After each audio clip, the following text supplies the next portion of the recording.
Hello students, how are you all?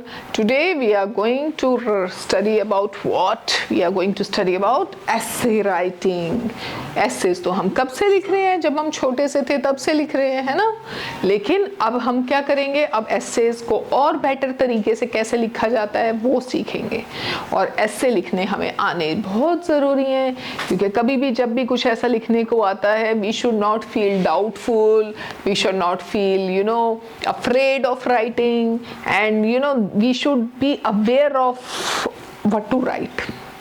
अब इसके लिए मैं एक चीज़ आप सबको सजेशन दूंगी, वो ये है कि आप बच्चे अपने आसपास चीज़ें ऑब्जर्व किया कीजिए, क्या हो रहा है क्या नहीं हो रहा। मम्मा पापा के साथ बैठ के थोड़ा न्यूज़ भी सुना कीजिए कि वर्ल्ड में क्या हो रहा है, हमारी कंट्री में क्या हो रहा है और क्या अच्छा है क्या नहीं है। क्योंकि जब ऐसे लिखने को आते हैं ना, तो उस टॉपिक पे हमें विचार ही नहीं आता कि हम लिखें क्या। आप कहते हो अब हम लिखें क्या। अब जो चीज़ आपने ऑब्जर्व की होती है, देखी होती है, उस पर आप अच्छे से लिख सकते हो। अगर मैं कहूँ एक कैट के ऊपर ऐसे लिखो, आप लिख लोगे। माई स्कूल पे लिखो, आप लिख लोगे। लेकिन वहीं मैं कह दूँ कि what is the role of politics in building our country, तो आप फंस जाओगे। अब अगर मैं कहूँ सेव वाटर के ऊपर या सेव इलेक्ट्रिसिटी पे ऐसे लिखो, आप 4-5 लाइंस के बाद नहीं लिख पाओगे कि भी अब हम क्या लिखें, फिर फंस जाओगे। वो कैसे आपको ये चीज़ें आएंगी? ये चीज़ें आपको तब आएंगी जब आप ऑब्जर्व करेंगे। आप थोड़ा सा अपने पेरेंट्स के साथ बैठिए, टीवी देखिए, उसमें न्यूज़ सुनिए कि दुनिया में क्या हो रहा है, हमारी कंट्री में क्या हो रहा है, दूसरे देश हमसे ज़्यादा तरक्की कैसे कर रहे हैं, है ना, हम किस चीज़ में लैग कर रहे हैं। कई बातें होती हैं। और ऐसे ही पॉलिटिक्स में क्या अच्छा हो रहा है क्या बुरा हो रहा है, स्पोर्ट्स में क्या अच्छा है क्या बुरा है। ठीक है, तो जब आपको इन चीज़ों को देखेंगे ना, तो कुछ पॉइंट्स दिमाग में अपने आप बैठ जाते हैं। तो जब दिमाग में ये चीज़ें बैठ जाती हैं तो लिखना उतना ईजी हो जाता है। Okay, so this is the trick of writing an essay, कि grab as much you can in your brains. ठीक है, ये ब्रेन हमारी है तो छोटी सी, लेकिन तिजोरी है, एक सेफ है जिसमें बहुत सारी चीज़ें इकट्ठी हो जाती हैं, है ना। चलिए, let's start. An essay is an interesting piece of writing on a certain topic. एक piece of writing है किसी भी टॉपिक के ऊपर, which comprises of a number of well written and well arranged paragraphs on a given subject. अब हमने पहले ये सीखा था ना कि पैराग्राफ कैसे लिखते हैं। अब ऐसे क्या होता है, ऐसे में क्या होता है, जिस टॉपिक पे लिखना है ना, उसके वेल अरेंज्ड पैराग्राफ्स होते हैं। पैराग्राफ्स इन द सेंस कि सबसे पहले बिगनिंग में हमने क्या लिखना है ऐसे में, फिर उसके बाद क्या लिखना है, फिर क्या लिखना है, ऐसे ऐसे। तो उससे क्या होगा, उससे हमें पता चल जाएगा कि ऐसे कैसे लिखा जाता है। ठीक है,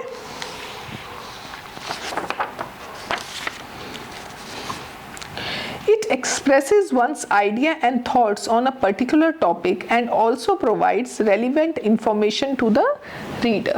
ऐसे क्या करता है, हमें एक relevant information provide करता है, और एक टॉपिक पे जब लिखा जाता है तो जो रीड कर रहा है ना, उसको पता चल जाता है कि ओह अच्छा ऐसा भी होता है, अच्छा ये इन्फॉर्मेशन मिली है।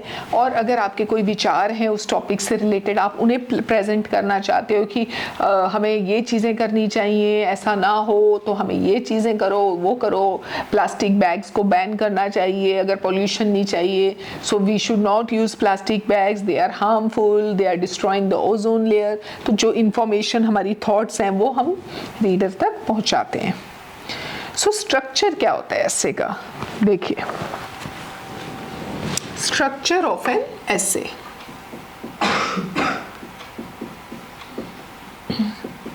स्ट्रक्चर कैसे होता है, स्ट्रक्चर में सबसे पहले क्या आता है, introduction.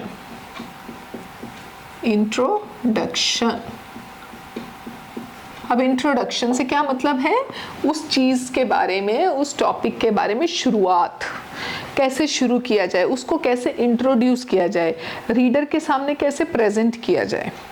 An essay must have an interesting introduction to arouse the interest of the reader. It should be brief, clear and thoughtful. जब भी आप इवन कोई चीज़ भी पढ़ते हैं या कुछ है, अगर शुरू का कुछ पेज इंटरेस्टिंग लगते हैं तभी आगे पढ़ते हो, है ना। ऐसे ही जो इंट्रोडक्शन का पैराग्राफ होता है ना, अगर आप उसमें कुछ क्रिएटिवली कुछ सोच के लिखो, कुछ इंटरेस्टिंग बात लिख दो, तो वो रीडर को बड़ा एक क्रेज़ हो जाएगा, यस मैंने आगे पढ़ना है, इसमें और क्या है मेरे को पढ़ना है, तो इसलिए इंट्रोडक्शन अच्छी लिखनी बहुत ज़रूरी है। इसके बाद क्या आती है हमारी body.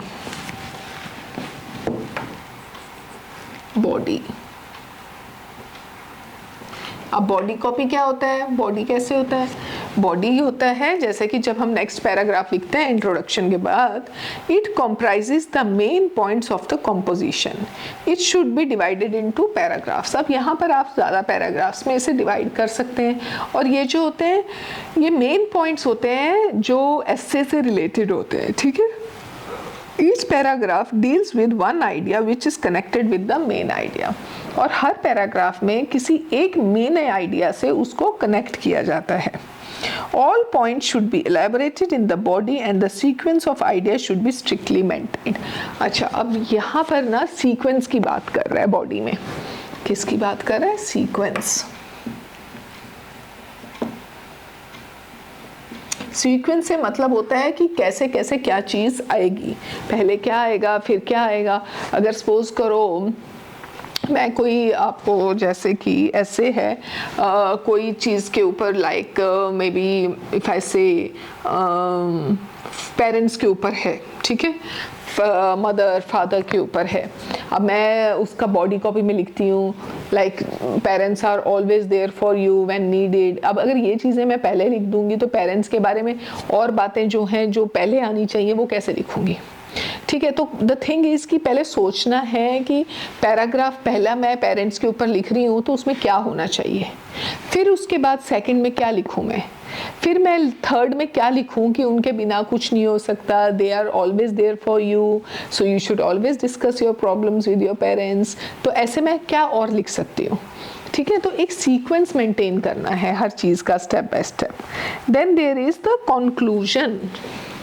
Conclusion is what, it is the end of writing an essay, खत्म जहाँ पर कैसे करना है। कंक्लूजन मतलब खत्म कैसे करना है हमने ऐसे को। It should leave a lasting impression on the mind. It should be convincing, the introduction and body leading to the end.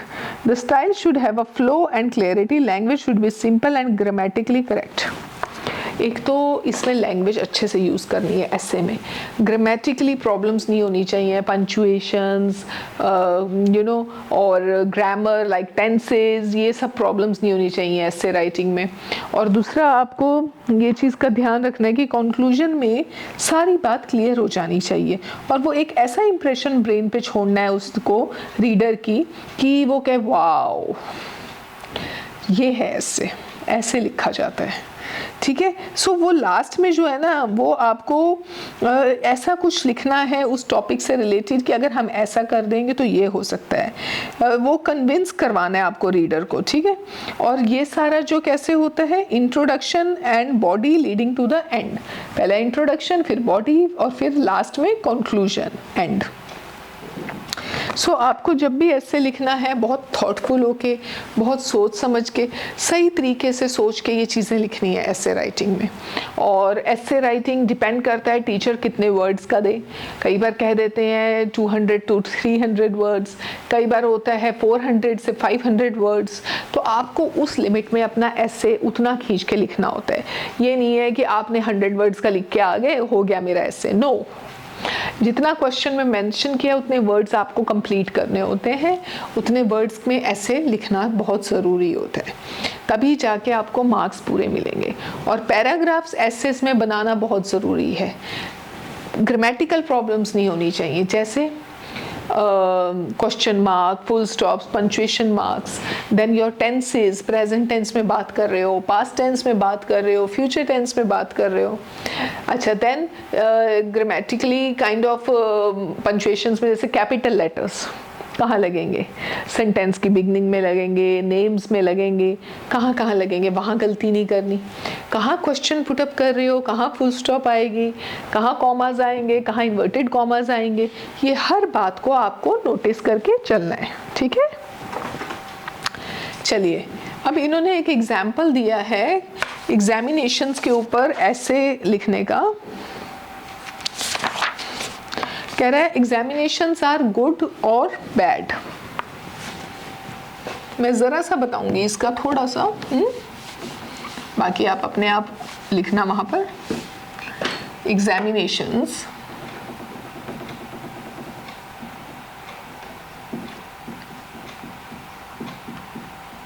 Are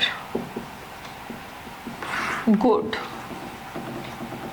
और बैड। क्या होता है एग्जामिनेशंस, ठीक है? वो गुड होते हैं या बैड होते हैं? अब इस पे ऐसे कैसे शुरू किया इन्होंने? It was the first day of our summer vacations. Unlike my school days, I woke up early since I had to make plans for spending the vacation in a fruitful manner. अब उसने कह दिया कि vacations के बाद first day था मेरा, summer vacation का फर्स्ट डे था, और मैं उठा और मैंने कहा आज से कुछ नया करूँगा।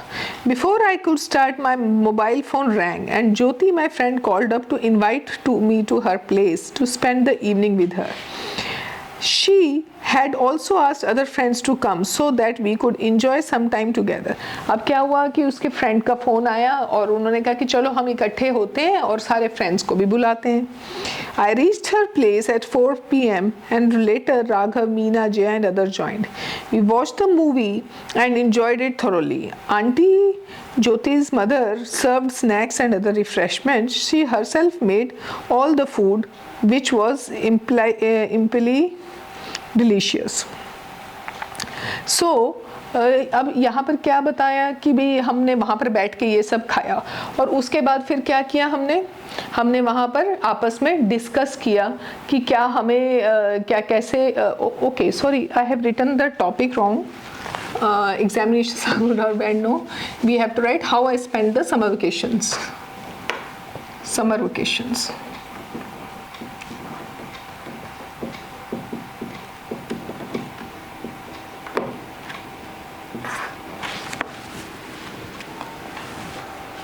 After the movie, we go over and we were about to leave. Jyoti stopped us and said that she had a surprise for us. Little did we know that Jyoti had got 10 passes of the cricket match between Royal Challengers and Delhi Devils, and she would be taking us to watch the match in the evening 8 p.m. अब क्या हुआ कि उसके लिए surprise था कि उन्होंने cricket match की पासेस ले आई उनकी फ्रेंड, और वो शाम को कहाँ गए? क्रिकेट मैच देखने गए, ठीक है? अब ये देखिए इतनी सी कहानी को कैसे लंबा खींचा जाता है एक ऐसे में बनाने के लिए, और फिर लास्ट में कह रहा है it was a memorable evening, I could not thank Jyoti enough for the surprise that she had given us, I personally enjoyed it. तो ये कितना उन्होंने ईजिली पूरी कहानी ऐसे में लिख दी, ठीक है? अब एक दो एसेज होते हैं, एक होता है narrative essays. Narrative essays narrate a story और an event, for example a journey by train. अभी जो था वो था नैरेटिव एसे, जिसमें उसने अपने समर वेकेशन की एक प्रोसेस बताया कि मैंने ये किया ये किया ये किया, ठीक है? जैसे कि अब नैरेटिव में क्या आएगा, जैसे suppose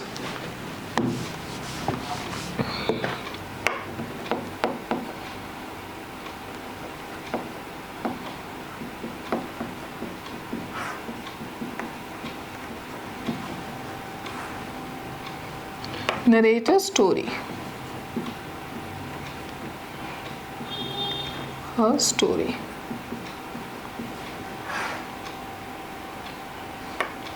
Suppose journey of a train.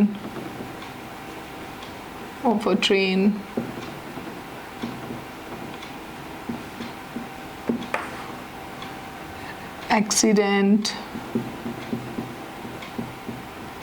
or a visit to some place, ठीक है? तो ये क्या करता है? नरेटिव ऐसे नरेट करता है स्टोरी। अब जो दूसरा है वो होते हैं रिफ्लेक्टिव एसेस। वो क्या होता है? Reflective assess.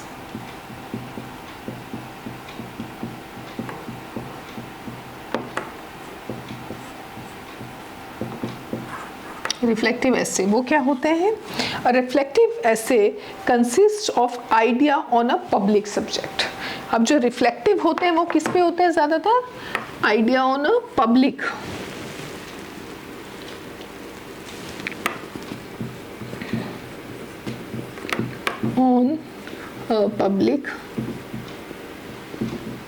Subject.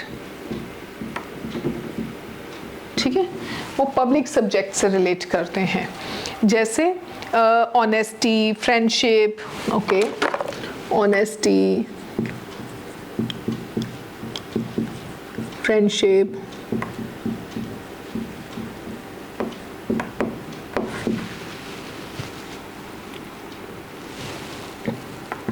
Poverty, education,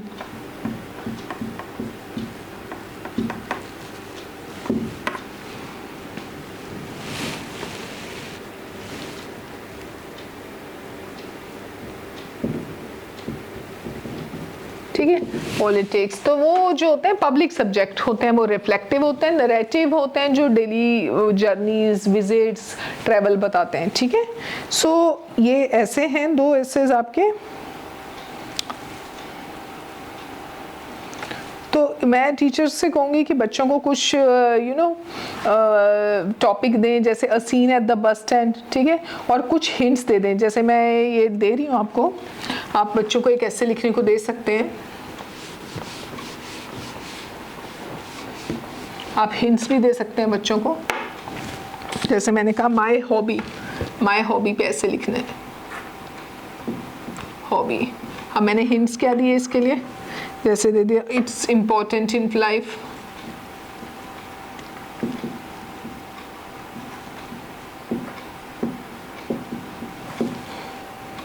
activity taken in life, taken in life, different hobbies,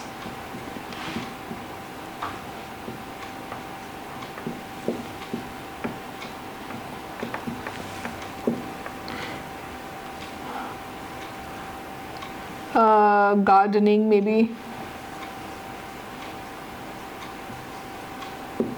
grow vegetables,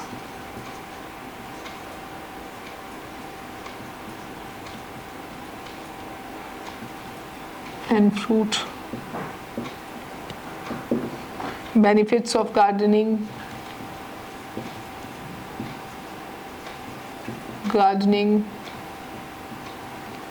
fine.